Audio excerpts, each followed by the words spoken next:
ఎందరో మహాయోగులు. మహాప్రవక్త Khaleel Ghibran Lebanese American కవి, చిత్రకారుడు మరి విశ్వవిఖ్యాత ది ప్రాఫెట్ గ్రంథ రచయిత అయిన మహాప్రవక్త ఖలీల్ జిబ్రాన్ ఆధ్యాత్మిక జగత్తులో అద్భుతమైన ప్రయోగాలను చేపట్టారు. ఖలీల్ జిబ్రాన్ 1883 జనవరి 3వ తేదీన లెబనాన్ దేశంలోని ఓట్టోమాన్ పర్వత ప్రాంతంలో ఉన్న బార్రీ అనే గ్రామంలో జన్మించారు. అతడికి పీటర్, మరియానా మరి సుల్తానా అని ముగ్గురు తోబుట్టువులు ఉన్నారు. ఖలీల్ తండ్రి ఒట్టోమాన్ పట్టణంలో ఔషధాలు తయారుచేసే వృత్తిలో ఉండేవాడు, కాని జూదం మరి ఇతర వ్యసనాల వల్ల అప్పులపాలై వాటిని తీర్చలేక స్థానిక ఒట్టోమాన్ ప్రభుత్వ అధికారి దగ్గర ఉద్యోగంలో చేరాడు. ఖలీల్ తల్లి కమీలా జిబ్రాన్ తన భర్త తెచ్చే చాలీచాలని జీతంతో 4 పిల్లల్ని పోషించలేక ఎంతో బాధపడుతూ ఉండేది. అలా ఖలీల్ బాల్యం అంతా పేదరికంలోనే మ్రగ్గిపోయి ఉండడంతో అతడు అందరు పిల్లల్లా పాఠశాలకు వెళ్లి చదువుకోలేదు. కాని కమీలా ఒక పెద్ద క్రైస్తవ మతాచార్యుడి కూతురు కావడంతో చర్చిలో ఉండే ఇతర మతాచార్యులు ఆమె పిల్లలకు బైబిల్, అరబిక్ భాషతో పాటు గణిత శాస్త్రం కూడా ఉచితంగా నేర్పించారు.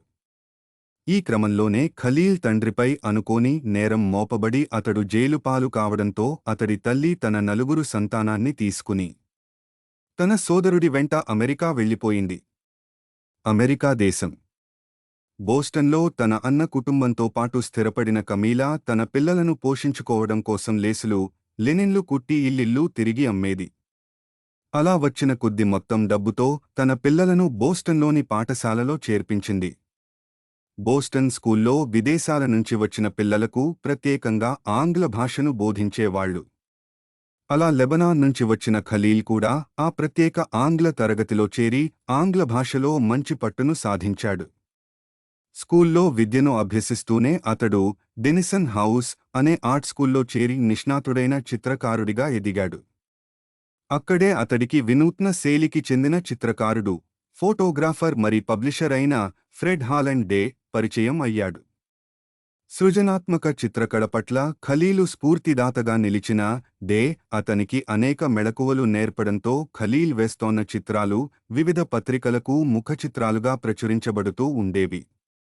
ఇలా ఖలీల్ పాశ్చాత్య కళలకు మరి పాశ్చాత్య రస సిద్ధాంతానికి ఆకర్షితుడు అవుతూ ఉండడం చూసిన అతని తల్లి తన కుమారుడు మాతృదేశ సంస్కృతిని కూడా గ్రహించాలన్న ఆశయంతో అతడిని తిరిగి లెబనాన్కు పంపింది. తల్లి కోరిక మేరకు తన 15వ సంవత్సరంలో లెబనాన్కు తిరిగి వచ్చిన ఖలీల్ బేరుట్లోని మారినేట్ చర్చ్ ఆధ్వర్యంలో నడుపబడుతున్న ఆల్హిక్మా అనే ఉన్నత పాఠశాలలో చేరి చదువు కొనసాగించాడు. అక్కడ అతడు తన తోటి విద్యార్థులతో కలిసి ఒక కళాశాల పత్రికను నడుపుతూ తన రచనా పటిమతో కళాశాల కవిగా ఎంపిక అయ్యాడు. 4 ఏళ్ల తరువాత అమెరికాకు తిరిగి వచ్చేసరికి అతని చెల్లెలు సుల్తానా మరి అన్న పీటర్ ఇద్దరూ క్షయవ్యాధితో మరణించగా ఆ తరువాత సంవత్సరం అతని తల్లి క్యాన్సర్ వ్యాధితో మరణించింది. దాంతో ఇల్లుగడవడానికి అతని చెల్లెలు మరియానా బట్టలు కుట్టే దుకాణంలో చేరింది. కాలక్రమంలో మంచి చిత్రకారుడుగా పేరు తెచ్చుకున్న ఖలీల్ ప్యారిస్లోని జూలియన్ అకాడమీలో చేరి చిత్రకళలో మరిన్ని నైపుణ్యాలను సంపాదించుకుని అమెరికాకు తిరిగి వచ్చాడు. స్టూడియో 1904లో బోస్టన్ నగరంలో డే నిర్వహించబడిన ఒక చిత్రకళా ఎగ్జిబిషన్లో అతడు మేరీ హాస్కెల్ అనే ఉపాధ్యాయురాలిని కలిశాడు. ఖలీల్లోని రచయితను మరి కళాకారుడిని గుర్తించిన మేరీ హాస్కెల్ అతడిని ఆంగ్లంలో సాహిత్య రచనలు చేసేలా ప్రేరేపించింది. తన స్వంత డబ్బుతో ఖలీల్ రచనలను ప్రచురిస్తూ అతడిని గొప్ప సాహితీవేత్తగా మరి చిత్రకారుడిగా తీర్చిదిద్దింది. ఖలీల్ సాహిత్యానికి సంపాదకురాలిగా ఉంటూ ఆమె అతడిని ఎమిలీ మిషెల్ అనే ఫ్రెంచ్ బోధకురాలికి మరి చార్లెట్ టెల్లర్ అనే జర్నలిస్ట్గా పరిచయం చేసింది.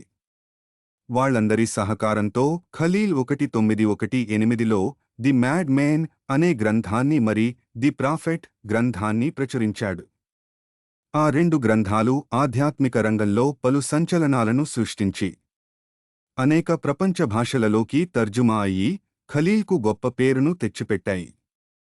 ఆ తరువాత 1920లో ఖలీల్ న్యూయార్క్ పెన్లేగ్ అన్న అరబమెరికన్ రచయితల సంస్థను స్థాపించి అందులో క్రొత్తతరం రచయితల రచనలను ప్రోత్సహించడం మొదలుపెట్టాడు.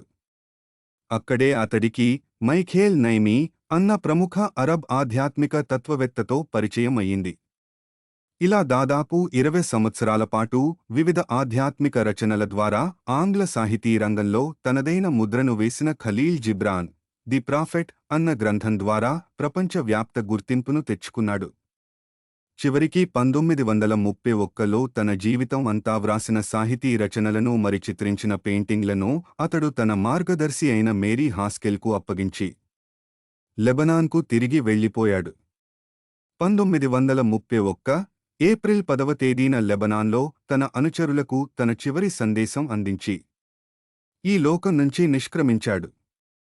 ఖలీల్ జిబ్రాన్ కోరిక మేరకు అతడి చివరి సందేశాలు అయిన నేను మీలాగే జీవించి ఉన్నాను, నేను మీ ప్రక్కనే ఉన్నాను, మీరు కళ్ళు మూసుకుని చుట్టూ చూస్తే మీ ఎదురుగా నన్ను చూడవచ్చు అన్నవి అతడి సోదరి అతడి సమాధి మీద చెక్కించింది.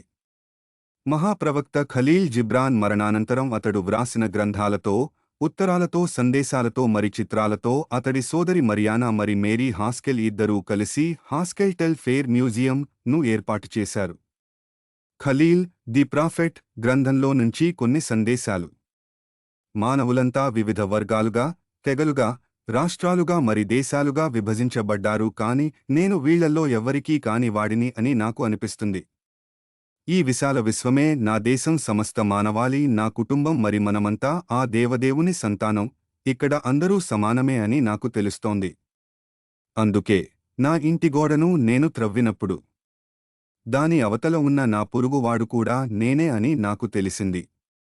నిజానికి ఆకాశంలో ఉన్న మేఘంపై కూర్చుని చూస్తే క్రింది ఉన్న భూమి మీద మనకు ఏ అడ్డగోడలు మరి ఏ సరిహద్దులు కనపడవు. కాని దురదృష్టం ఏమిటంటే అసలు మనం ఎప్పుడూ మేఘాలపైన కూర్చోవడానికి ప్రయత్నించం. మీరంతా నా సోదరీ సోదరులు. మీరు చర్చీలో ప్రార్థన చేసినా, లేక గుడిలో పూజలు చేసినా, లేక మసీదులో ప్రార్థనలు చేసినా మీరు నేను అందరం తోబుట్టువులమే. మనది ఒకే మతం, అదే మన తండ్రి మతం. ఆ మతంలో మనం అంతా మన తండ్రి యొక్క ప్రేమపూర్వక హస్తంలోని 5 వ్రేళ్లం. కనుక మనం అంతా కలిసి జీవించినప్పుడే మన తండ్రి హస్తం బలంగా ఉంటుంది, మరి మనమందరం పరిపూర్ణులుగా రూపుదిద్దుకుంటాం. ఇంతకంటే ఇక్కడ నాకు మతం అంటే ఏమిటో తెలియదు. నాకు తెలిసిందల్లా నా జీవితం. నాకు నా జీవితం అంటే ఒక ద్రాక్షతోట, మరి అందమైన వస్త్రాలు నేసే ఒక మగ్గం. ఇక్కడ చర్చి, గుడి, మసీదు అన్నీ ఉంటాయి, కాని అవి అన్నీ మనలోనే ఉన్నాయి, మరి అందులోని పూజారులంతా కూడా మనమే.